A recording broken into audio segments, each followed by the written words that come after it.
জানিয়ে দিব, ঝুলে থাকা অবস্থায় পুলিশের গুলি করা সেই তরুণ বেঁচে আছেন। ছাত্র আন্দোলন চলাকালীন সময়ে পুলিশের হাত থেকে বাঁচতে একটি নির্মাণাধীন ভবনে ঝুলে থাকা তরুণকে লক্ষ্য করে আইনশৃঙ্খলা বাহিনীর সদস্যদের গুলি করার ভিডিও ফেসবুকে ভাইরাল হয়। সে সময় ধারণা করা হয়েছিল আন্দোলনকারী ছেলেটি পুলিশের গুলিতে নিহত হয়েছেন। জানা গেছে সেই তরুণ বেঁচে আছেন। তার নাম আমির হোসেন। তিনি বলেছেন, ঘুমের মধ্যে এখনো স্বপ্ন দেখি পুলিশ আমাকে গুলি করছে। আমিরের বাড়ি ব্রাহ্মণবাড়িয়া বাঞ্ছারামপুরে। ৬-৭ বছর আগে মাকে হারিয়ে তারা ৩ ভাই বোন ঢাকায় চলে আসেন। বাবা বিল্লাল মিয়া গ্রামে অটোরিকশা চালক। নয়াপাড়ায় একটি টিনশেড বাসায় ৩ ভাই বোন থাকেন। নির্মাণাধীন ওই ভবনটি রামপুরার মেরাদিয়ায় অবস্থিত। গত ১৯ জুলাই সেখানে গুলিবিদ্ধ হন আমির। তিনি জানান, একজন শিক্ষার্থী ও ২ জন চিকিৎসক তাকে উদ্ধার করেন। তারপর স্থানীয় একটি হাসপাতালে নিয়ে যান। সেখান থেকে নেওয়া হয় ঢাকা মেডিকেল কলেজ হাসপাতালে। সেখানে ৩ দিন চিকিৎসা নিয়ে তারা বাসায় ফেরত আসেন। আমিরের ২ পায়ের ছোট ৬টি গুলি করেছে পুলিশ। গুলিগুলো এক পাশ দিয়ে ঢুকে অন্য পাশ দিয়ে বের হয়ে গেছে। এখন তাকে বিছানায় পড়ে থাকতে হচ্ছে। আমির আরও জানায়, এক পর্যায়ে বিক্ষোভকারীদের ধারণা করে পুলিশ ভবনটির ৪ তলায় উঠে যায়। সেখানে তাকে পেয়ে যায়। পুলিশের সদস্যরা তার দিকে আগ্নেয়াস্ত্র তাক করে বারবার নিচে লাফ দিতে বলেন। একজন পুলিশ তাকে ভয় দেখাতে কয়েকটি গুলি করেন।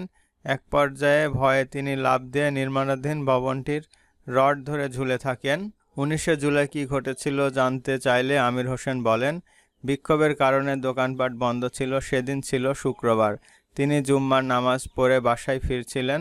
বাসার কাছেই পাল্টাপাল্টি ধাওয়ার মধ্যে পড়ে যান তিনি। পুলিশ গুলি শুরু করে। তিনি দৌড়ে নির্মাণাধীন ভবনটির ৪ তলায় গিয়ে আশ্রয় নেয়। আমিরের ভাষ্য, এক পর্যায়ে বিক্ষোভকারীদের ধাওয়া করে পুলিশ ভবনটির ৪ তলায় উঠে যায়। সেখানে তাকে পেয়ে যায়। পুলিশের সদস্যরা তার দিকে আগ্নেয়াস্ত্র তাক করে বারবার নিচে লাফ দিতে বলেন।